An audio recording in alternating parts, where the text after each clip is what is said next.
This is E.T., and here's a short story about how two dogs, or rather reference to them, determined the course of United States political history.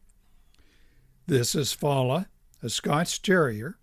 In 1944, Fala helped the president, Franklin D. Roosevelt, win an unprecedented fourth term.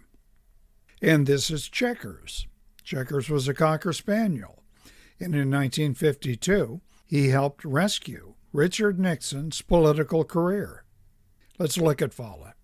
Since 1940, the dog was a constant companion to FDR. On September 23, 1944, FDR referred to Fala during a campaign speech in Washington, D.C. It was sponsored by the International Teamsters Union, and it was broadcast on every United States radio network. FDR at the time was under attack for spending a lot of money to rescue Fala. Fala was left on an Aleutian island that FDR had recently visited. A Navy destroyer had to be deployed to retrieve the dog. Here's a clip from FDR's Fala speech. These Republican leaders have not been content with attacks on me, or on my wife, or on my sons.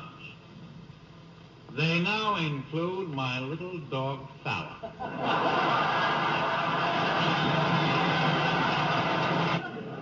Well, of course, I don't resent attacks, and my family don't resent attacks. But Fala does resent it. As you heard, the speech was a big hit, and not only with the Teamsters. FDR and his dog diffused one of the few Republican issues that might have threatened a decade-old Democratic Party hold on U.S. politics. By the way, the Fala speech was the idea of Orson Welles, actor and producer.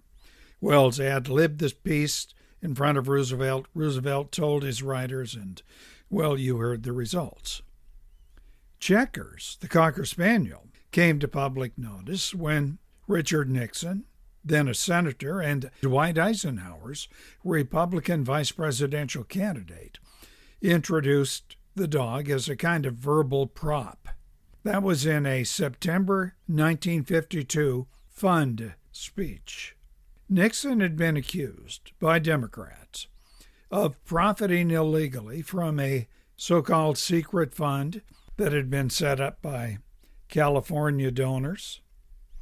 And Nixon had to prove on air to the American people, more importantly to General Eisenhower, that he was, as Ike would later phrase it, as clean as a hound's tooth.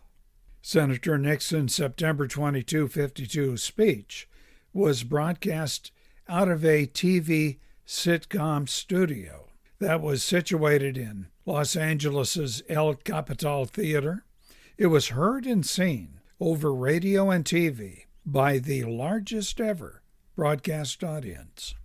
In the speech, Nixon early on did a credible job of presenting himself as, well, an honest, identifiable, regular guy, one who did not profit from any fund, and whose wife, Pat, wore not mink, but rather, as Nixon put it, a good Republican cloth coat.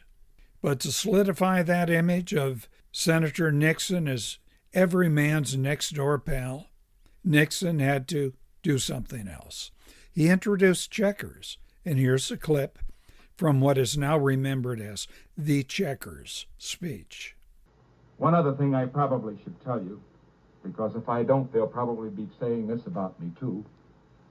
We did get something, a gift, after the election. A man down in Texas heard Pat on the radio mention the fact that our two youngsters would like to have a dog. And believe it or not, the day before we left on this campaign trip, we got a message from the Union Station in Baltimore saying they had a package for us. We went down to get it. You know what it was? It was a little Cocker Spaniel dog in a crate that he'd sent all the way from Texas. Black and white, spotted. And our little girl, Tricia, the 6-year-old, named it Checkers. And you know, the kids, like all kids, love the dog.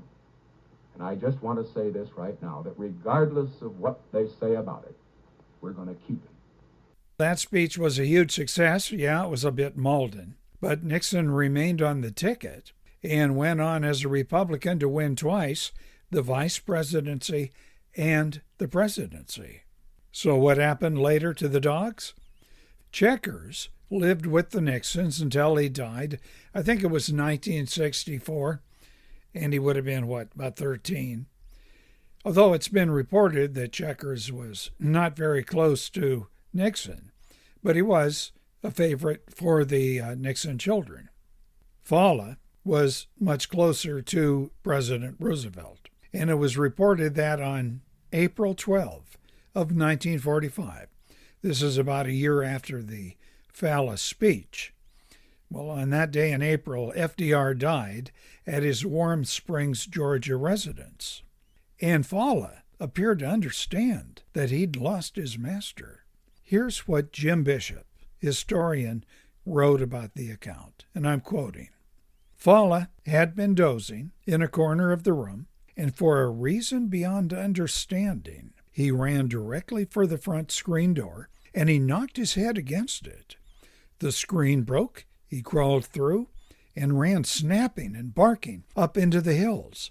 And there, Secret Service men could see him, standing alone, unmoving, on an eminence.